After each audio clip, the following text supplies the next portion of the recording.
Right, 7:47, JTC, 5th of August, it's Villa against Hull, live on Sky.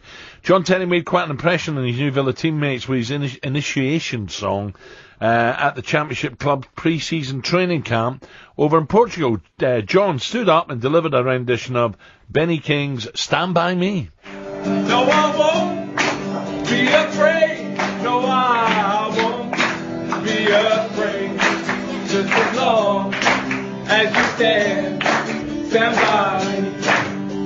So darling, stand by me. Oh, stand. He got them going, didn't he? He was loving it. I saw the pictures of it. He was absolutely loving it. He's not backward and coming forward, though, is he? Mind you, Bobby Robson's golf. There was some singing going on in Julia's. Proper singers, Al. There was some songs in Julia's. That's Villamora as well. Did you have any initiations at your previous clubs? No. It's a standard tradition with Liverpool. Yeah. Always with Liverpool. New signings have to get up and sing. And Liverpool, they always dress up Christmas parties, don't they? Yeah, and give it some Willie as well. But what would you sing if you had to? Me? I don't know. Come on, Al. There's a signature Alan Brazil song. Well, would it be one of Rod's? Maggie May's always easy singing it. What would you do then? Oh, I'd have to do a Beatles song. Would you? Yeah. By the way, that Stand By Me, John Lennon, is different gravy. Well, it was Benny King it was meant to be. I know, but John Lennon did it as a cover. What would I sing? Imagine there's no talkSPORT. It's very hard to do. No Brazil or Quinn down the pub with you. Imagine that's something like that. Would you? Yeah. Would you? Or standing in the dock at Southampton. Thank God we're finished. Man. Thank God there's no clubs to go to. They'd say, no, you're all right. We don't want to sign you. Off the back of what John Terry did in front of the Villa boys, 67% of you wanted me to sing this song.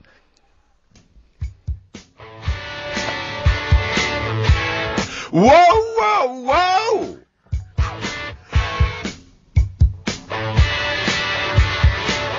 All right, there she stood in the street, smiling from her head to her feet.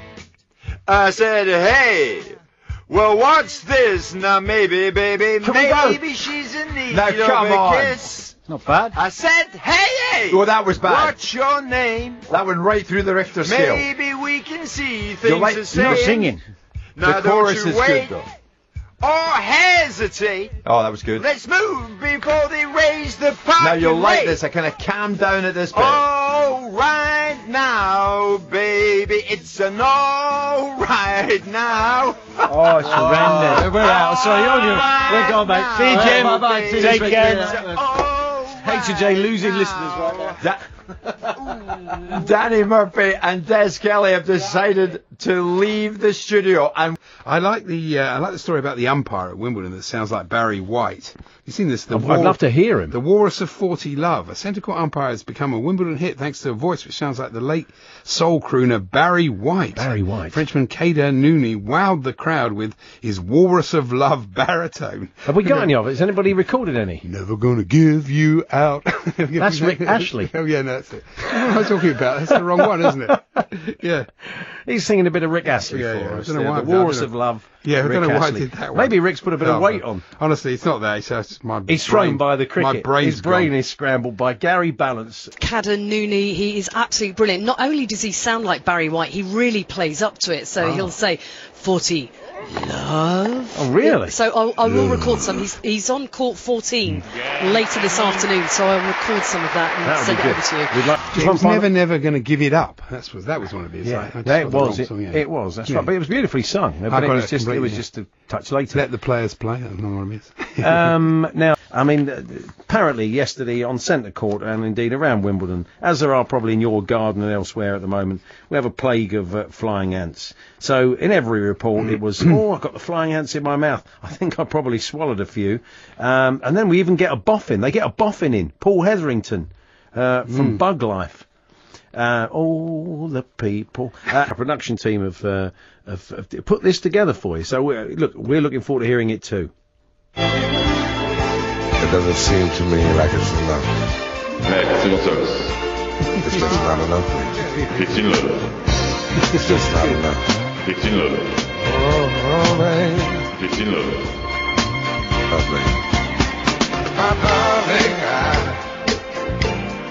can't get enough of your love, babe. That's it. In the very, very old days, and I'm talking about 40 years ago when this was more acceptable. It wasn't particularly acceptable. Oh, Andy, you really want to tell this story? I went as Barry White. But I loved Barry White. It was an homage. It wasn't anything. You know, I'm talking about. It was like the early 70s. You went to a fancy dress party as Barry White. Yeah. Different times, kids. 1973. Just think of look at them looking at me. Think of they're horrified. Think of the context and then realise Uncle Andy's talking about very different. TV was very different. The world was very different in those days. Not it not was an better, homage as just well. different. It wasn't. You know, I loved Barry White. Yeah, I'm sure he would have seen it like that. So, still to come this afternoon. I can't even tell you the worst part about it, but that's another story. Please don't. Okay. Please don't. We're going to talk to the Football Supporters Federation, throwing money around. It's all been going on. Lisa O'Sullivan with the latest. Andy Jacobs is Barry White. I wish I'd seen that. That's just so wrong, so wrong.